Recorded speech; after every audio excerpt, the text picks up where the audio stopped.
So ayan nga guys, may nakita ako bagong post. Yan, 22 hours, bagong post ni Katie Duterte. Binlock ako dun sa isa niyang account, tapos ito dumaan sa wall ko sa Facebook. So, i-content natin, no? So, ang sabi niya dito, please protect my ate Sara. Bakit po protektahan? Di ba powerful yung ama niyo? Napoprotektahan niya to, tapos yung sarili niyang anak, hindi?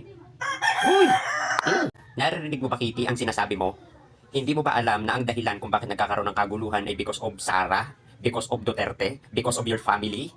Sus! Pwede niyan sagutin yung mga itinatanong sa kanya kung ano yung mga pinagamitan niya ng mga confidential fund pero hindi niya sinasagot kaya maraming nadadamay. Anong protektahan? Nakakapagprotekta si Duterte diyan sa mga yan kung sino-sino napoprotektahan? Dahil ang kaalyado nila, si Kibuloy pinoprotektahan, si Sara pinoprotektahan, tapos mismong si Sara, just me por favor, at saka, sinong gagalaw kay BP Sara? Takot sa sariling multo? Ganun yun? Ugali nyo ng mga Duterte na iba to yung gawain nyo sa iba para matakloban yung mga amos nyo sa muka. Ha?